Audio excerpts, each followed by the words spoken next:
afternoon everyone, happy Boxing Day. I just broke my tripod, so this is going really well so far. This is my big end of the year video where I talk about everything end of the year related. So I'm going to talk about books, my favourite books of the year, my favourite shows of the year, my favourite films of the year. Let's go.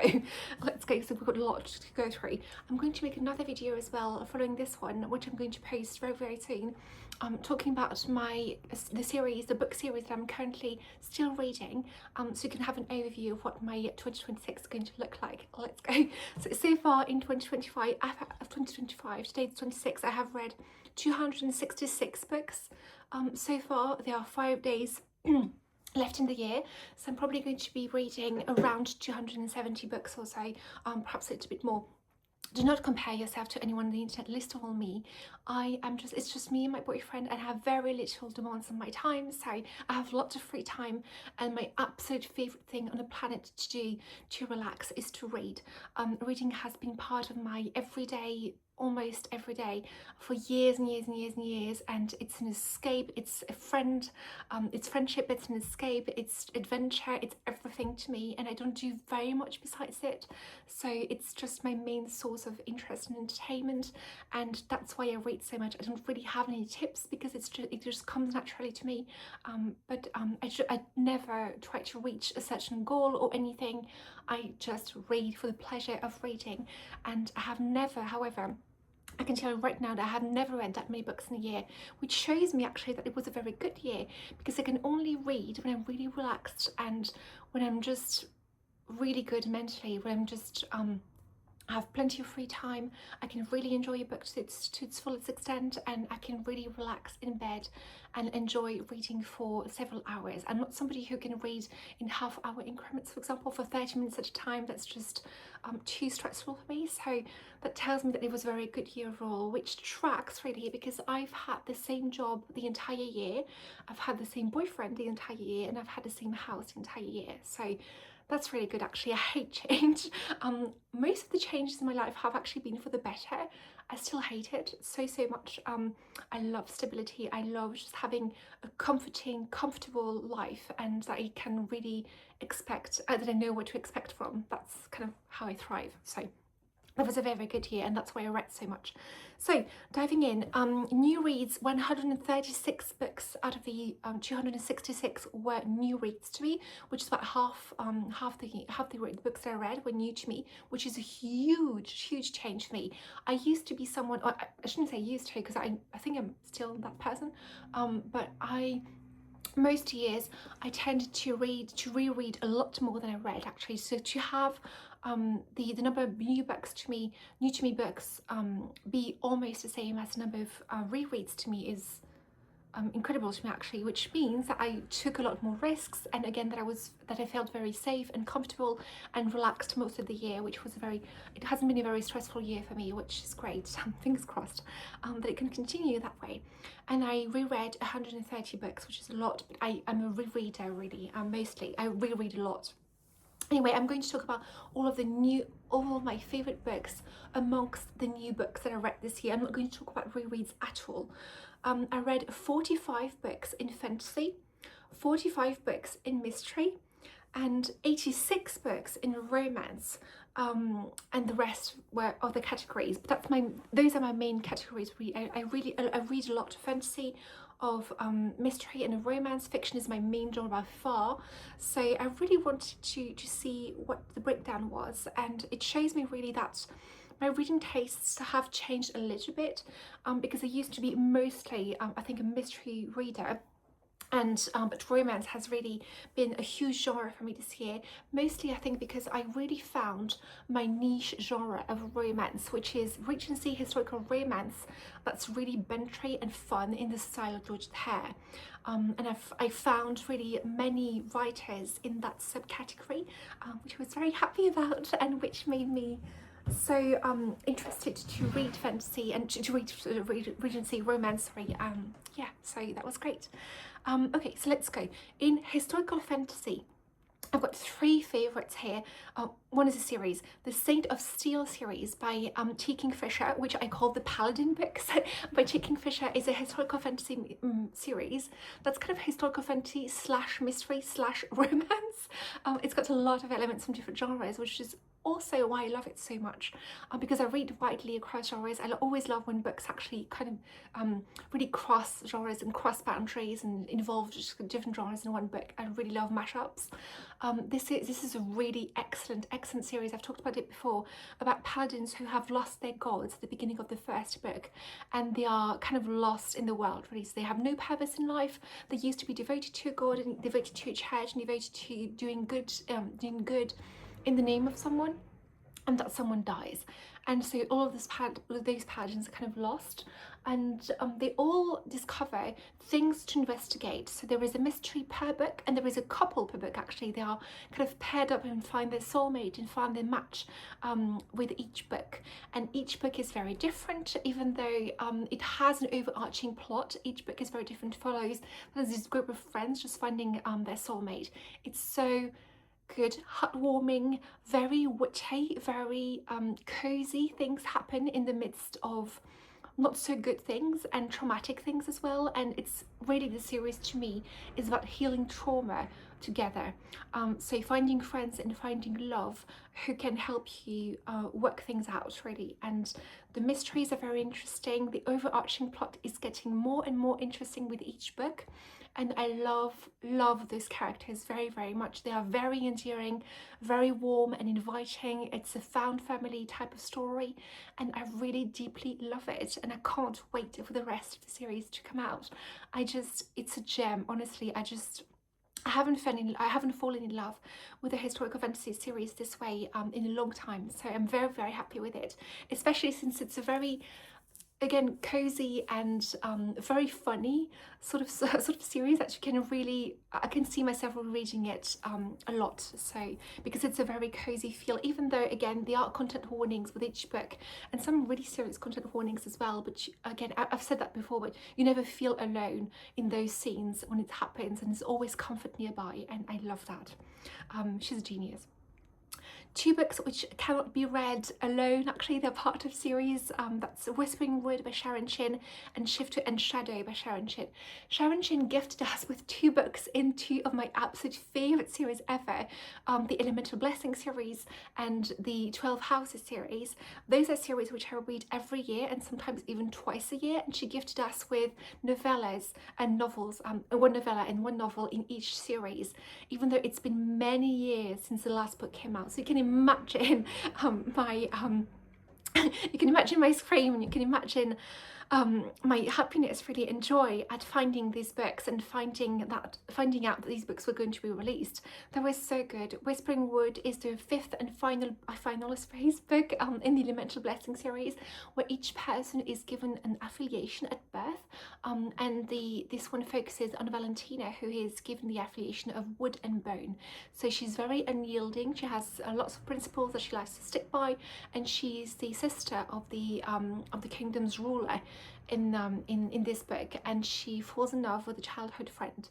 It's a very, very, it's home to me. I mean, Wales is home to me. I've been reading these books forever, for decades at this point, and just having a new book in the series is just so much fun.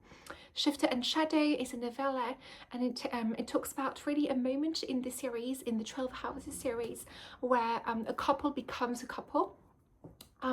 Because it's book like 2.5, so in between 2 and 3, and by the end of book 2 we know that this couple is going to be together, and by book 3 they are together, but there was something missing between the two. So this is the story, really, of Kira, who is a lady, and she has powers. She has magical powers in a world where magical powers kind of frowned upon and even unwanted, and she and her childhood best friend, who is very much of a poor upbringing, fall in love, and it's their story, really, and it's a story finding their purpose, finding a way to use their powers for good, and I love that so much. I love the Shifter and Shadow, but it's very much part of the series, so I won't expand on that too much. You have to read the whole thing, really. In Fantasy of Manners, one of my favourite books of this year was one of I read actually back in January, and that was Miss Amelia's List by Mercedes Lackey. Mercedes Lackey is a huge historical fantasy writer, and she also writes the Elemental Blessings series. Oh no, sorry, Elemental Blessings with Sharon Shinn. She writes the Elemental Masters series, and Miss Amelia's List is the 17th book in the series. I have never read any of her other books. This one stands alone completely and is a good tale of Regency England. Actually, it takes place in 1815 during the Napoleonic Wars, and stars Amelia and her cousin Serena, who come to England to expand her father's empire. Her father is an American businessman, and he works in dyes and wools, and she comes to England to expand his empire in England. So she has to navigate English society, English high society, learn about the season, about the balls, about the etiquette, about everything, acquire a property, maybe find love in the process. And she's also an abolitionist. There are also stories to do with the kind of magic that she can do, and she uses again somebody else who uses her powers for good and tries to help people, as many people as she can. I love that this story so much. It's a lot of the book actually is a catalogue of Regency delights, and I loved that so much. Mercedes Lackey has a very good way of integrating research into her books, in that when you see a room for the first time, for example, when you enter a room for the first time, you are being told what's in it, and you are being told what's beautiful about it. And she has a quality to her writing which I find very detailed and very immersive, at least in this book. And I loved Miss Amelia's List so much. It's a great Fantasy of Manners book. I really truly fell in love with it. I read a lot of historical romance this year, and a lot of it was truly excellent. And you're going to see actually a trope which comes over and over, which is my favourite trope ever, and this is very much part of these books. So first of all, Merry Spinsters, Charming Rogues. It's a series by Sofi Laporte, and I would call it Georgette light, really. So it's very much a mistaken identity type of story, type of series, in which each book has got a female character who is either the protagonist of whose identity is being mistaken, or who mistakes somebody else's identity and falls in love in the process. There are opera singers masquerading as dowdy young women. There are butlers masquerading as gentlemen, or gentlemen masquerading as butlers, highwaymen. It's got a lot of things. It's a very adventure driven and very fun venture, again, mistaken identity series. I loved it so much, especially the first 4 books. I think they're just really spectacular. It was a huge discovery for me. This author was a huge discovery for me this year. I'm so happy I found her, and I read a few of her, I think a couple of her other books, but they were not as fun as this series was. I highly recommend it, especially the first 4. I think they're really flawless. Actually, some of them were just so full of scenes and imagery which I've always wanted to live through. That was kind of vicariously living through the heroine. It was just so good. Yeah, absolutely wonderful. Another series which I really truly loved, and which was so much fun again, is the Regency series again, and it's Travelling Matchmaker series by Marion Chesney, who also writes under the pen name MC Beaton. She wrote so many series. This one has got 6 books, and the Travelling Matchmaker stars Hannah Pym, who is given an inheritance. Actually, she was a housekeeper, and one day she's given an inheritance out of the blue, and she decides to live her lifelong dream, which was her lifelong dream of travelling the length of England by stagecoach, which is a rather peculiar dream. And she does that. In each book. She visits a different city, and she is a matchmaker, actually. So she finds a way to matchmake her travelling companions in the process. It's very fun, and she finds love also in the process as well. It's a very fun and very light series. Her humour is, I suppose you can take or leave her humour actually, because she's very much in a quiet taste, I suppose, Marion Chesney. I think a lot of people would find her way too light. I loved her so much, and each book is just so much fun. It's just so funny and ridiculous, and I can't imagine where she finds these plots. Well, actually, she said where she found those plots, but they're just so much fun and exactly right up my alley. So I loved her. I read another series by her this year, which was not as good as this one, so I highly recommend the Traveling Matchmaker series by her if you want something that's really a ton of fun and absolutely wonderful. Honestly, I loved it so much. Next up was Miss Lockharte's Letters by Barbara Metzger. I actually reread this book this year, so I read it first this year and I reread it again because it was so good, about a woman who was on her deathbed at a school. Actually, she was a teacher there. She was she wasn't very well taken care of at this school, and she's on her deathbed, and she decides to write letters to everybody, kind of forgiving them for their past mistakes towards her, except one who really wronged her, and this one comes to her rescue and comes actually to bury her, and finds out that she is not dead at all, and a road trip happens and romance happens. It's a madcap sort of a plot. Honestly, who comes up with that? It was so good. I laughed so many times. It was just impeccable, honestly, and the premise is pure gold, I think. Escapade by Joan Smith is another wonderful book. Actually, it's kind of Sylvester Light. If you've read Sylvester by Georgette, this has the same kind of premise where a young woman is and she actually writes a column, gossip column, under a pen name, so she's a writer, and one day she has to spend the week on the country estate of her nemesis and the man that she writes the most about, a rake, and they of course fall in love. This had a lot of different a lot of references to Jane Austen and to Jane Austen's plot and to writing as a career, and it was a very good romance actually, because you can see where they fall for each other. He appreciates her intellect so much, and she comes to appreciate him as well. This was an excellent book, honestly. I reread it as well. On Sophie's Diamonds by Joan Smith is another book by her which I absolutely love, which is completely different actually. This one is about a heroine who has an aunt who dies unexpectedly, and her inheritance actually comes up. In her inheritance is a bunch of jewellery, but the jewellery is only will only be her family's possession after a year, and so they all try to dig up her corpse and try to put their hands on her jewellery beforehand. But she had a reason for asking them to wait an entire year to come into their inheritance, because she wanted to do some matchmaker from the graves. That's a completely bonkers plot as well.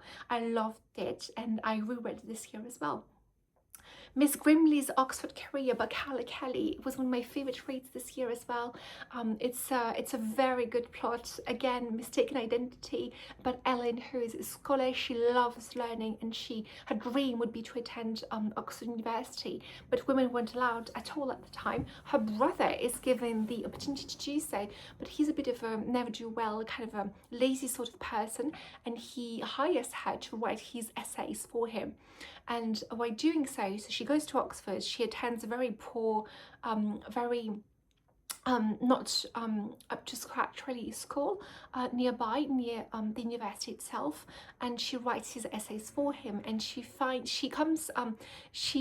happens to come across one of his friends called James, and there is a whole lot of things happening there, and it's a very good romance, excellent romance. It's a very good book about finding your own people and finding intellectually people who are like-minded people, and finding kindred spirits as well. It's a very good book about that. There is a scene in there where Ellen actually can't believe that such people exist in the world. She thought she was the only one of her kind to love these sorts of things, like Latte, for example, or just scholarly pursuits, and she finds out that she's not, that there are other people in the world who are like her. And I think that this feeling right there is why I love this book so much, because I can relate to that so much. I felt alone my entire childhood. I was the only reader in my family. I was the only reader at school, and yeah, just finding later in life, actually finding that other people had the same passion that I did. It was just a huge thing for me. How to Lose a Lord in 10 Days by Sophie Irwin is so special. I love Sophie Irwin so much. She's a very Georgette hairstyle writer. She writes today. She's a contemporary author. She's been writing for a few years now, and all three of her books are favourites of mine. A Lady's Guide to Scandal, A Lady's Guide to Fortune Hunting, and How to Lose a Lord in 10 Days. How to Lose a Lord in 10 Days has got the heroine actually accept a proposal from a man, just kind of in a ridiculous way. She didn't mean to, but just happened, and she's got 10 days to shake him off, and so she decides to go to his house and to do the most outrageous things in order for him to ditch her. It's hilarious, honestly. I loved this book so much, and Sophie Irwin has got a real good writing for family. She writes family so well, and sibling bonds and sibling relationships as well, and she infuses her books with a bit more of a contemporary feel and tone and thematic, I suppose, things, but her stories are just so Regency infused and so comedy of manners. I love them so much. She's a favourite writer of mine, and I just absolutely adored this book. I was looking forward to it because you kind of, I personally always fear disappointment when I come across a new book by a favourite writer. What if it's not as good as the previous ones? But this one just completely delivered. I was so happy. And I also read 2 books by Georgette Hare. I read many books by Georgette Hare this year, but 2 of them were not rereads and are actually currently amongst my favourites of hers. Friday's Child, about a man who is about to come into his inheritance, but his only way to come into his inheritance is to marry. So he proposes to a woman called Isabella, who refuses him because he's a rake, and so he actually proposes to his childhood friend who has always been in love with him, called Hero. And Hero is a darling girl, but she gets into scrapes all the time. He has to rescue her, and secondary characters all do their best to rescue her as well, but in the process they help a lot of people and they fall in love, and it's just so endearing. I loved Friday's Child. I loved Venetia even more, perhaps, but Georgette Hare. It's a fantastic book actually about really truly friends to lovers. So this girl has been living on this estate for the longest time alone with her brother, and she protects him. Actually, he's a scholar, and she protects him from society because she knows that society will reject him. He's a bit of a unique person. And enter their neighbour. So they're left to their own devices. Enter their neighbour, who's a marquess, and who comes back to his house actually after many years being a rake, and he has a reputation. He comes back to his house and he kind of looks after them. So he looks after them, a friendship develops, and they look after her little brother together, and they fall in love in the process. It's a very good book. It's a very believable sort of romance. It's kind of one of the most romantic books I've ever read, really, because they really fall in love with each other because they are the same. They are truly well matched. I loved that. It's called The Loveliest Terms of Endearment. I loved the hero and I love the heroine. It doesn't happen that often. Oftentimes I absolutely love the heroine and I find the hero a bit lackluster. It wasn't the case here. So good. In Cosy Mystery, all 3 of Ellie Alexander books which I read this year were my favourite. It's my favourite Cosy Mystery series of all time, the Big Shop Mystery series. I read other Cosy Mystery books, but it's not a genre which I read much of this year. But however, yeah, all 3 of her books were absolute favourites of mine, especially Killing Me Soufflé, where Juliette, who is the big hair cook and heroine of the books, actually assists part of her team who has left her business to start another business actually elsewhere. She helps them for a weekend and a murder happens and she has to investigate. And Laying Down the Latte. Laying Down the Latte was an excellent book. It takes place in Costa Rica. So her barista Andy, who is very much a coffee expert and who loves coffee and who loves to be knowledgeable about coffee, they take a trip together. So her husband and her barista to Costa Rica to find out about the making of coffee, to find out about coffee plantations, and to find out about the Costa Rican culture as well. There are lots of market scenes, lots of coffee scenes as well. I learned so much about coffee. I don't even like coffee. I learned so much about coffee. It takes a while. It takes a lot to make coffee. It's not a very quick product to make, even though consumption of coffee is just so everyday and so common and so massive. It takes a lot to make coffee and to make good coffee. That was so good. I love descriptions of food in this book. I love descriptions of baking, of cooking, of coming up with recipes. I don't know how she does it actually, but every single book has got tons of ideas for new recipes and tons of cooking scenes, which I completely love. And it feels like family to me because the heroine treats her employees like family. The Todd family is very much a concept here, and I love these books so much for that too.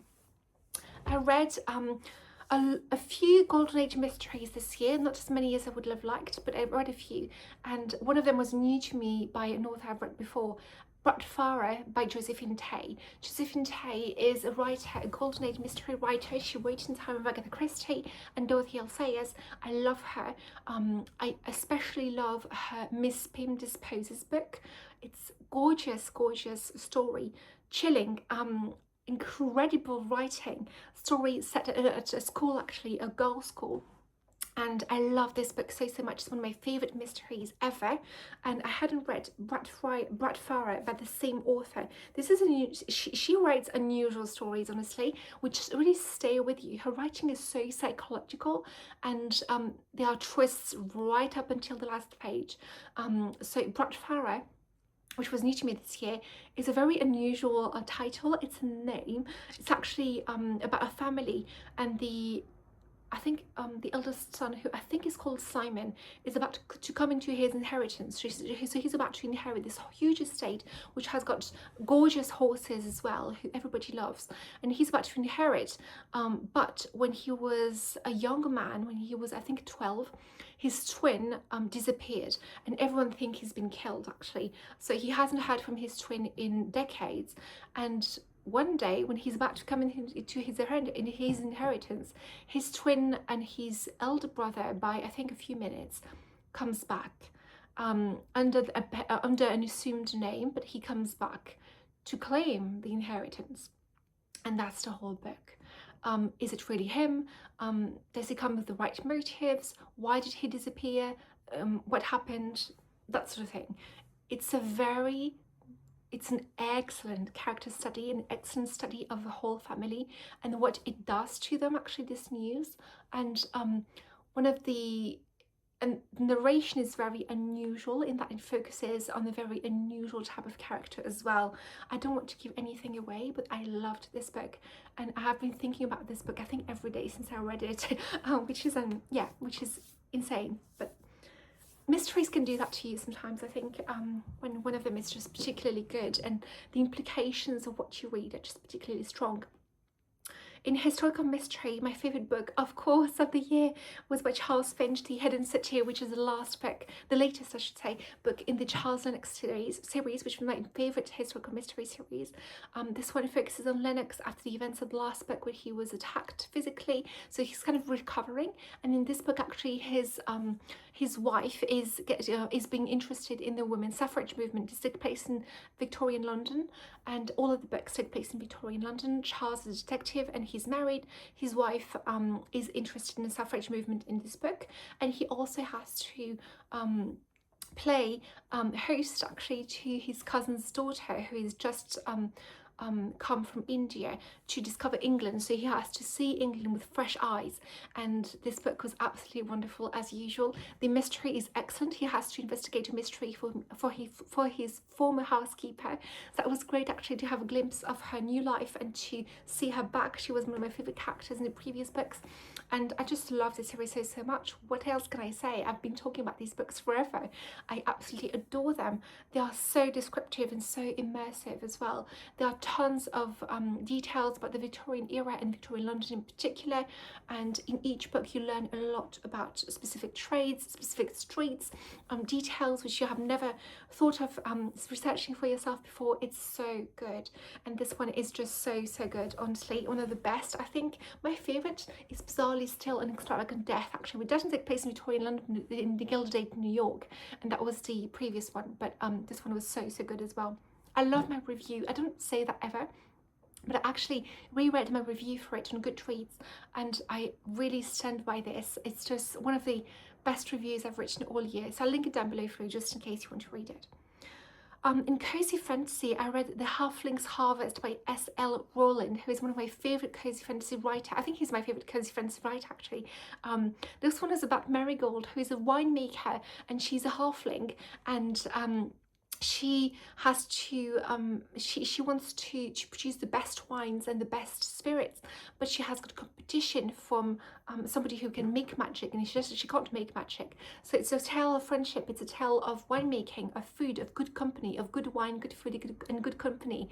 It's a tale to warm your heart. Honestly, I loved Marigold. I love the secondary characters, are so endearing and so quirky, and it's the best kind of cozy fantasy to me. It's got an adventure, but it's also got found family, food, laughter, coziness, a warm hug. 19th century history. I read a lot of 19th century history this year, especially Gilded Age, and four of them really stood out. A Season of Splendor, The Court of Mrs. Astor in Gilded Age, New York by Greg King. The cover alone is gorgeous, breathtaking, and this is to me the best account of the Gilded Age. If you read just one book on the Gilded Age, make it this one. It was so good, so well written, a wealth of knowledge about really truly very fortunate people who worked really hard, for some of them to make their wealth from nothing, and who wanted to create a culture for America at a time when Europe was the only place really for culture. So they acquired art, they bought jewellery, they made extravagant, larger than life things and buildings and legacies to be remembered and to start a new a culture really for America. It came to an end for 3 reasons, which I explained in the book, but it's just so good. Such knowledge of the era, such research, and it read like a novel to me. I didn't want to stop reading. So many things in this book. It's really packed, and it makes you want to, I think the best non-fiction books really do, it makes you want to pick up so many books about specific people, specific events, specific things having to do with the Gilded Age and the 19th century as a whole. Absolutely wonderful books, so good. Gilded, How Newport Became America's Richest Resort by Deborah Davis. This one focuses on Newport across the ages, so how it mushroomed really from nothing into a seaside resort for the wealthy, alongside Saratoga Springs, actually after Saratoga Springs, in the 19th century, fell back into obscurity, and then again came to rise to prominence, I suppose, afterwards. And it was really a place where Truman Capote, Jackie Kennedy, JFK all summered, and it was just so. It was actually interesting to see something which I had read previously in another book. So I had read about Newport, and of course the Gilded Age TV show. So I read about Newport in the 19th century specifically, but to read how it evolved and how you can make really a seaside resort, and what it takes to bring tourists even in the summertime, even in the wintertime, when there's nothing much to do. It was really interesting, actually. I loved it so much. Vanderbilt and Astor by Anderson Cooper. So Anderson Cooper is a descendant, actually, of the Vanderbilt family.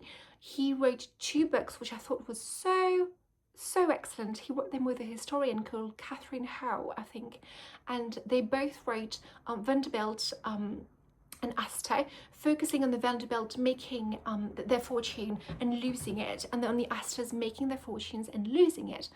So interesting, especially when he talks about things other than the Gilded Age, so eras other than the Gilded Age, and especially when he talks about, of course, his own family and his own recollections and things which are more personal to him and to his family. For example, in Vanderbilt, actually, the first 2 chapters focus on Gladys, who I think was his grandmother, and who lost the breakers. So she lost the family home, and there was a huge dispute with the Newport Preservation Society, which does an excellent job at taking care of the cottages, but also there were a lot of ruthless things just kind of going on behind the scenes, and it was very moving to me, actually, to think of it as a family home most of all and above all, and to think of it as a tourist site afterwards. Very interesting, gripping. I actually read them on audio, so I listened to them, and Anderson Cooper does narration. It's just really gripping, honestly. I couldn't put them down. In the gentle comedy in an English village category, I read Excellent Women by Barbara Pym. I've read a few Barbara Pym. This was my favourite actually. Excellent Women, about a woman who is one of those women you can always depend on, you can always rely on, you can always call for a funeral, an emergency, a wedding, a gift, entertainment, church happenings, whatever. She's always there for you because she's single and she's alone. And people kind of take advantage of her. One day, a married couple moves next to her, they become her neighbours, and chaos really pretty much ensues. Marvellous, marvellous, so witty, so funny, so much happening and so little happening as well, which tends to be the case in all of these English village sort of stories, which I kind of adore. And I love this so much. Barbara Pym's very an unusual type of writer. She can be very cruel, actually. I've read a few chapters of another book by her and I thought, wow, this is not like Excellent Woman at all, but this one is very gentle and very, it can be biting at times, but never at the expense of the heroine, I think.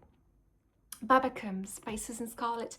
Susan Scarlett is a pseudonym for Noah Stratfield of Ballet Shoes fame. I love Noah Stratfield and I love her children's books so much. This was my second, I think, book by her under a pen name, and Babbacums was so excellent. It's about a girl, a young girl, who is offered a place at Babbacums, which is a department store. So she's going to work in gowns, and her father also works actually in Babbacums. And one day she meets in the elevator, she meets a young man, and things ensue actually. This is also a case of mistaken identity because the young man actually reveals himself to be someone of importance, and yeah, things ensue. So good, such a lovely romance, such a lovely book about department stores. I love books which take place in shops and department stores. I love them so much. Yeah, absolutely a huge interest of mine. I wish they had more. I love career books for girls, for example, which focus on a girl just taking on a career, and I love that kind of book. But yeah, that was very much a treat. Miss Bunker Married by D.S. Stevenson. I read both Miss Bunker's book and Miss Bunker Married, and I actually started the third book in the series, which I think is called, was it The Four Graces? No, it wasn't. It's something, and I didn't like it as much because it takes place during the war, and I thought it was very heavy, especially because it has got chapters set at war. So I couldn't, yeah, I DNF'd it. But Miss Bunker Married, which is the second book in the series, is so gentle, so lovely, about Miss Bunker who is married now, and she moves to another town after the events of the first book. This is not a huge spoiler, but still. And she does some matchmaking happens, I suppose, and she's a very she's a very endearing sort of person actually, because she's so kind and so thoughtful, but also completely in her own world, and I loved her so much. I loved her romance, I suppose you can call it that, with her husband and the secondary characters, and the romance between the secondary characters as well. It was so lovely, just so lovely village tale life sort of book. And The Corner Shop by Elizabeth Cadell. That was my first Elizabeth Cadell. So good. The Corner Shop, about, again, sort of a career sort of book, about a woman who runs a secretary agency, and a lot of her girls keeps being turned down, but this curmudgeonly sort of professor, so she goes to his house to investigate why they're being sacked all the time, and she kind of finds chaos over there. There is a plot to steal art and all sorts of things. They end up in Paris. She's about to be married but keeps postponing because all these things happen with the professor. Such a good book, so funny, so endearing. Love the romance, love the secondary characters, love all of the scenes where they kind of sort out their problems over wine and food, which is my sort of thing. But yeah, absolutely wonderful. I can't wait to read more about Elizabeth Cadell. It was a huge favourite this year. And in school stories, it's actually a non-fiction book, Terms and Conditions, Life in Girls' Boarding Schools, 1939-1979 by Azenda Graham Maxstone. Amazing, one of the best books I've read in my life.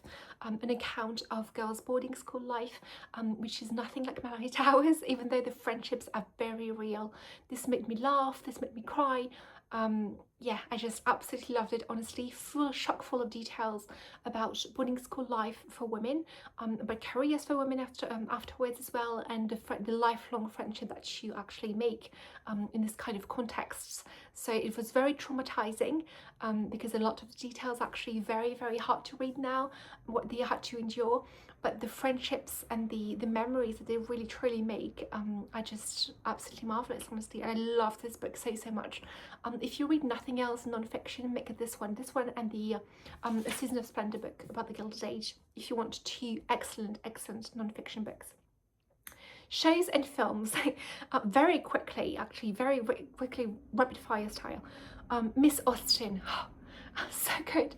This TV show broke me, about Cassandra actually going back to, well, a lot of things happen, but mostly it's about Jane Austen's letters and why they were burnt, and going back in time to the events of the letters, actually. And I don't want to say much more than that, but if you are an Austen fan, if you are a Jane Austen fan, and you've read at least one biography of her, because I think you need a bit of knowledge of her life, actually, before diving into this, please watch this. So good. I know it's based on a book which I haven't read yet, but the TV show is just so good. It's got Keely Hawes, who is marvelous actress. All of the cast is so wonderful. I loved it so much, and I thought the conclusion, I don't want to say the conclusion, but yes, there was a line in this which absolutely broke me and sums up, I think, Jane Austen's life so much. Not so much her writing, actually, not so much her books, but her life very well. And she's a bit of a mystery still, but yeah, I absolutely love this TV show so much. House of Elliot, I had watched and rewatched the first season about two young women who are destitute, actually, at the beginning of the first movie. It's 1920s, and they are left with, well, the ordinary, actually, just before the 1920s, but they are left with nothing after the death of their father, and they realise they have a bit of a knack for sewing and for coming up with designs, and they launch a fashion house, actually, a designer house, called the House of Elliot. And there is romance, there is a lot of career talk, career girls just at work, trying to make a business really work and work well, trying to treat the employees well as well. A lot of fashion, gorgeous gowns, gorgeous outfits, gorgeous wardrobes and clothing, just wonderful. And yeah, working with the aristocracy, working with the upper classes, how it can be, actually, when people don't settle their accounts on time, that sort of thing, ruin for the house, coming back from ruin, all sorts of things. So good. 3 series. And I actually had stopped after the first series because the second series actually starts with it's a bit of a different tone. So at the time I had stopped, but I finished the entire 3 series this year, and my god, what a gem. So good. Excellent hidden gem, I think, of period dramas, really. Outrageous, about the Mitford sisters, such a good show. Wow, I had a whole period of my life, I think about 2 years or so, when I was completely obsessed with the Mitfords. I found out about them kind of out of the blue, and I just couldn't wait to get my hands of all that was available about them. And then it passed, and then Outrageous came, and I thought, oh my god, this is me, my teenage years, really. I was obsessed with them. Not because they're likable, but because they're so interesting. Their family is just so interesting. It's so interesting that they had this larger than life lives, were so different from one another, and each of them had a completely different path, and it was kind of extreme in her own way. And I just love that so much, and just it's so interesting again. And I read a few, well, I shouldn't say a lot, I think, of the writings, and what people wrote about them as well. But it made me want to go back to that. It made me want to reread Nancy's novels. It made me want to reread Decca's autobiography, Huns and Ripples. It made me want to read for the first time Deborah's books, just all sorts of things. And the TV show is just so marvellous. The cast is perfect, and I hope it gets renewed for a second season. I have my fingers crossed, really. There's so much material to cover. I think the first series was actually a bit rushed as well, because there was so much to cover, and I think half of the events of the first season could have covered 3 seasons on its own, really. They just went through so much, honestly. My Lady Jane. Oh, My Lady Jane was so good, about Lady Jane Grey, who was a queen for just a few days, I think, and before being executed. This is a completely different retelling of her life. This is nothing like history. This is so silly. If you like Reign, and even above that, if you enjoyed the Cinderella adaptation on Prime with Camila Cabello, I think, which I personally love, actually. It's a fractured fairy tale sort of thing. It's an Ella Enchanted sort of feel. It's very just contemporary music and that sort of thing. Cinderella in semi-appropriate clothing, but not Alexander McQueen dresses, I suppose. You will love My Lady Jane. So it's super fun. It's got magic, it's got romance, it's got banter, it's got an amazing heroine, an amazing hero, I think, and just really gripping and a rollicking, really good romp. Honestly, so good. Don't think of it as history, think of it as fiction, as a novel really adapted for the screen. Excellent stuff. I think there are books actually of this. I think there's a few books for the story, so I really have to read them. Endeavour, which is Inspector Morse's childhood as a young detective. This was intense. I think it's 6 series or so of very cinematic episodes of detecting in the 60s. Gorgeous stuff. The score, the cinematography, the cast, the underrated acting of the main actor, Sean Evans. Wow. I have never watched Inspector Morse. I can't imagine what it must have been like for people who did and for people who were fans of the series, because this is excellent. The author also makes several appearances in the series. I just absolutely loved Endeavour. It just stayed with me so much. Again, this is kind of like Josephine in that the psychological aspect of it. It's not gruesome by any means, but the psychological implications of some of the stories really stayed with me forever. Will stay with me forever. And I loved it so much. The ending made me cry. Several of the episodes actually made me cry. I binge watched this. Even though I was sometimes not in the mood. It's a very heavy show. Oh, it was so good.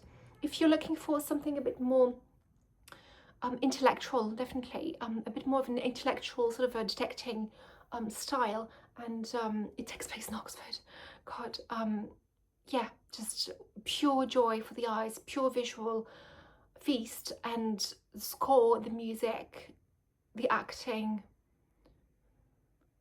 It feels like an opera, honestly. Gorgeous.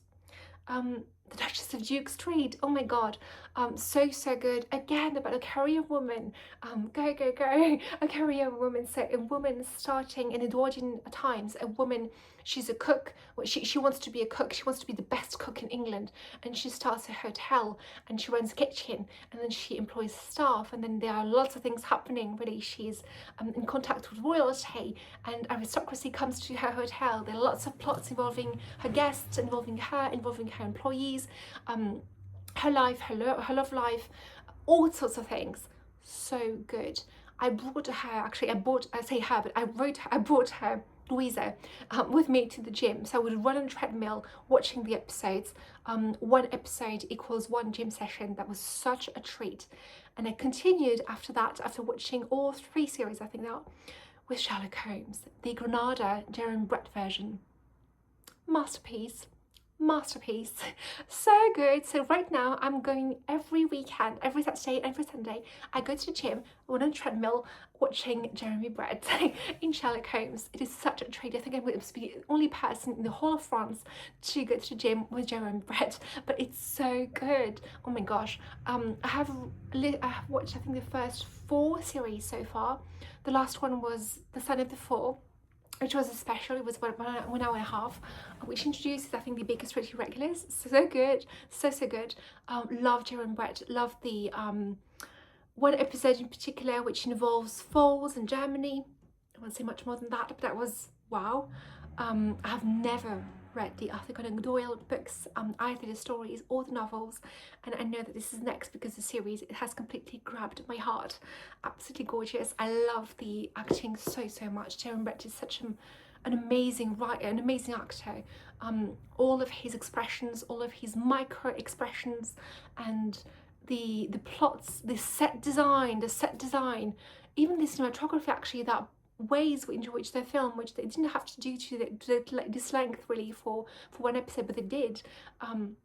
I love the set designs, I love the props, the accessories, the way they render Victorian England. It feels so immersive. I'm so thankful for this episode, and I'm so thankful that this exists, honestly. And then TV shows which I keep watching, and new seasons came out this year which I absolutely love. They have been part of my life for years, but the new season was so good. The Gilded Age, please watch it. Marion has my heart, and the couple that she's in this season has my heart as well. I hope they figure things out really soon. All creatures, great and small, always a gem, always a joy, always a cozy comfort. Sister Boniface, same, always joy, always joy, always a cozy comfort. And Miss Scarlet, which has been through so much. I watched series 6, which just came out. It's been through so much. It's hard not to spoil this, but Miss Scarlet has been, I still love her. I still love her despite everything. I think the mysteries are just so endearing. I think the acting is so good. I love her. Not so much her co-star this season, but her, I just love her character. I love Eliza, even though she has so many flaws, but I love her. Yeah, what can I say? She's a detective in Victorian England. She's a female detective in Victorian England. Films, very quickly. Desk Set, about with Katharine Hepburn and Spencer Tracy, about a woman who is a documentalist. She's a librarian. She's an expert knowledge, and she's being threatened at her job with the arrival of a computer. It's a comedy, it's a romantic comedy. It's wonderful because it's really about knowledge and about librarians and about learning, and I love it so much. Signed, Sealed, Delivered to the Moon and Back, which is the latest, I think the last also installment in the Signed, Sealed, Delivered series, about a group of postal detectives. So they take letters and they kind of investigate what's going on in these letters. To the Moon and Back is the latest installment. It's so good. The relationship between them is just so precious. I love them so much as friends, and I love how the relationships actually developed and how their romance developed as well. I can't say much about it, obviously. Downton Abbey, the grand finale. Such a treat, and I love seeing where everybody is, and the last scene of course made me cry, and the score is more gorgeous than ever, and I'm just so glad that it went out with a bang. Sissy, I watched the 3 Sissy movies this year for the first time ever, and where have they been my entire life? It's everything. Her wardrobe, the romantic comedy, especially the first film, but all 3 films really are really romantic comedies. Her romance with her husband is just so precious, honestly, how they meet, and they love her as a person so much. It's about the Empress of Austria in the 19th century, and I love her so much. Romy Schneider is just such a marvellous actress. Again, her wardrobe is, oh, and there are quotes in this as well, which I think her as a heroine is just like one of those people. I put her up there with Anne of Green Gables and Shirley as one of my favourite heroines ever, really. I can't believe I haven't met her before. She's just one of those people who instant connection. Just, yeah, role model, everything. Had to Marry a Millionaire and Gentlemen Prefer Blondes with Marilyn Monroe and a bunch of other actresses as well.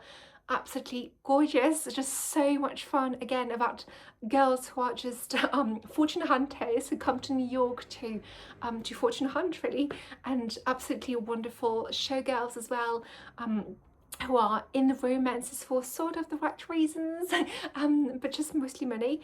And I just absolutely love those films so much, and both of them actually have a very similar theme running through, even though that kind of different as well, of course have differences as well. And I just absolutely love them. I love the cast of characters. I love the women in this film so much. Yeah, absolutely wonderful. Pillow Talk and Lover Come Back, both with Doris Day and Rock Hudson, who was such a hunk. And Doris Day plays an absolutely wonderful, very capable businesswoman in both those films, and she has a bit of a mistaken identity romance with Rock Hudson. In one of them she's an interior decorator, and in one of them she's in advertising. She works in advertising, and there was a lot going on. Obviously there was a lot of twists and turns, but romance in the end prevails. These are the best kind of screwball comedies to me. Absolutely adore them, or adore all these films, honestly. I'm just talking so fast because I have to get through this video, but absolutely wonderful.